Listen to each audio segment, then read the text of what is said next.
Hey there, senior leader, and welcome to the Talent CHRO podcast. This is where senior leaders come to rethink how human capital really works. I'm your host, Jackson Lynch, and today's topic is one most executives wrestle with and very few master. It's how to defend space for strategy without alienating your peers. But before we get started, let me ask you for a quick favor. If you are finding value here, and I sure hope you are, please take a moment and like and subscribe, leave a review, and share this with one operator who wants to be a strategist. If you're a first-time or emerging CHRO, I got you covered there too. We built some tools and coaching to help you make an impact from day one. You can find those over at mytalentsherpa.com. So now let's dive in on the state of play. I would argue that most companies confuse availability with alignment. The leader who replies in 5 minutes is labeled as collaborative. The one who blocks 2 hours to think is labeled distant. And you know how this plays out. Monday's staff, Tuesday's budget, Wednesday's all hands, Thursday's talent calibration, Friday are quick syncs that refuse to be quick. Your only strategy block gets hijacked by a fire drill that looks just like last week's fire drill, only with a new subject line. And I once watched a perfectly talented executive team run 10 hours of meetings every day and still ask why nothing was getting better. They were mistaking motion for progress. We've talked about that here before. They were mistaking presence for value. And they were trying to do strategy at the speed of calendar invites. So here's the other pattern that you know. Boy, does this bother me. Your peers schedule over your time because they genuinely believe that their meeting is important. They're not trying to be rude. They're just trying to solve their own problem. Sometimes they don't even look at your calendar. If your strategic time is invisible, if it doesn't have a hold on your calendar, or if it doesn't obviously convert to business outcomes, the social pressure will always be pushing you back towards the urgent. And the urgent is loud and strategy is quiet. Loud wins unless you can figure out a way to change the rules. So here's the trap most leaders fall into. They think protecting strategic time is selfish. They think saying no will cost political capital. And they think more meetings will equal more support. And if you think about them individually, they sound reasonable. But they also quietly kill credibility. Here's a couple of assumptions that I think are faulty. Faulty assumption number one. Saying yes will keep the peace. Actually, endless yeses teach the organization that your priorities are negotiable. You become the person that will always make room. And that feels generous until you try to lead a hard change. Then the same people who praised your availability are also going to wonder if you have the spine to hold the line. Here's a faulty assumption number two. Strategy emerges in big collaborative sessions. That's not true. Collaboration is how you execute strategy, but it rarely creates it. Creation lives in analysis, draft thinking, pressure testing, editing. If you're trying to invent the plan live, here's what happens. You will default to the least offensive idea. And that's not a strategy. That's a truce. Here's faulty assumption number three. Strategic time is a private preference. It's not. It's stewardship. You're not protecting a yoga class. You're protecting the company's ability to choose well. And when senior leaders don't think, the organization will drift into activity just for activity's sake. You've seen it. You start rewarding stamina instead of outcomes. Busy replaces good. And let me just add one more. Leaders think political capital is earned by attendance. That is why you have all these HR folks talking about a seat at the table. You show up to everything and people feel supported. They like you. But in reality, that's not the way political capital works. Political capital is earned by usefulness. If your presence doesn't improve the decision, you're donating time without building value. And that is always a losing trade. Now, let me reframe this a little bit. Time is the scarcest capital that you control. It is literally the most important thing that an executive decides is where am I going to spend my time? You got to treat it like capital. Allocate it where it compounds. Protect it with the same rigor you apply to cash. The CHRO's job is not to be the smoke detector. It is to be the thermostat. You got to regulate energy and focus so the system doesn't overheat on noise or underheat on the work that moves the P&L. So here's the mental model I use with executive teams. Strategic space equals credibility times visibility.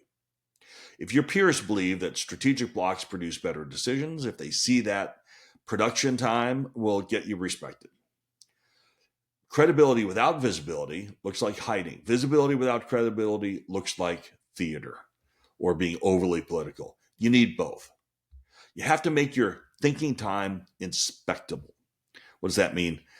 Like when you return from a protected block, you should be able to show the artifact. Here's the decision tree for the headcount analysis. Here's the 2-page narrative that'll anchor the town hall. When artifacts show up, resentment goes down and people will start supporting your calendar. People will stop assuming that you're unavailable. They start believing that you are trying to be useful. So let me offer you a practical reframe that changes behavior really fast. Convert calendar blocks into named projects that are tied to business outcomes. Don't write focus, write Q1 role clarity pack and manager scripts. Don't write strategy, write 2026 org design scenarios, or comp philosophy draft with CFO assumptions, or engagement to performance conversion model. When a peer sees a block like that with a destination and a deadline, they hesitate before booking over it. And you just gave your time a job. Jobs get respected. And you can audit your calendar to do that. Here are the 5 plays that you can deploy this week. Each one of these is designed to defend space for strategy without alienating peers. Each one links directly to business impact. Play number 1, publish the why, then put it on the calendar. Send a short note to the staff in your peer group and say, you will see 2 recurring blocks on my calendar named Org Design 2026 or Talent Narrative Q1, whatever it is. Those hours produce the plans that reduce meetings later, accelerate decisions, and protect our best people from whiplash. If you need me urgently during those windows, text me and I will triage. Now, you're not despairing. You are declaring that the return on that time is important, and the narrative lowers the social cost of protecting it. Play number 2, use a redirection menu instead of a raw no. When someone asks for time that will cannibalize a strategy block, redirect. Happy to help. Option A, we'll give you my notes at the end of the day. Option B, I'll send you the template we use to decide this. Option C, we book 20 minutes tomorrow after we finish the draft. You get the drill. You don't say no. You offer paths. You still protected that block, and the other person feels supported, and the work keeps moving forward. And then play number 3, and this is really important. On Friday afternoon, you got to mark every hour as create, execute, or noise. Create makes the future clearer, execute moves a committed plan forward, and noise satisfies activity without moving the needle. And then, next, kill 1 noise block each week and convert it into a create block with a name and an outcome. I've been doing this for years, and that single habit returns 50 hours a year. Tie those hours to outcomes that the CEO and the CFO respect, like decision cycle time, recruiting funnel quality, or reduction in work after executive reviews. Whatever it is, you're freeing up capacity to get the important work done.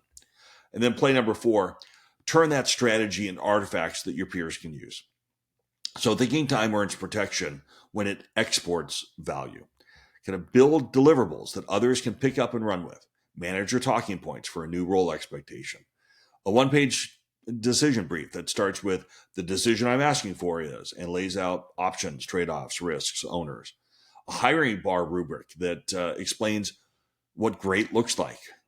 When your thinking removes friction for others, you become everybody's favorite meeting reducer. And then number 5, play 5, make your calendar defensible with business language. Rename recurring sessions in the language of outcomes, not purple workstream, but revenue per employee uplift plan. Not engagement review, but clarity to performance conversion. When you label it in business terms, peers who don't live in HR will still see the benefit. Otherwise, they think it's just something you're working on. People schedule over black boxes. They schedule over holes in the calendar. They don't schedule over pipelines to results. Let me add 2 accelerators then that raise your odds of success. Number 1, install a decision bar. Publishing is a simple rule. Big choices need a 1-page pre-read that answers 7 prompts. the decision I'm asking for, the context in one paragraph, options considered, my recommendation and why, risks and trade-offs, P&L and people impacts, owner, and next steps if approved. This standard cuts meeting time, it prevents surprises, and importantly, forces clarity before calendar time is assumed. You're reducing noise. You're not withholding help. By the way, if they are not able to take time to build that prior to getting you into a meeting, you shouldn't be wasting your time in the meeting either. They're not ready for a dang meeting.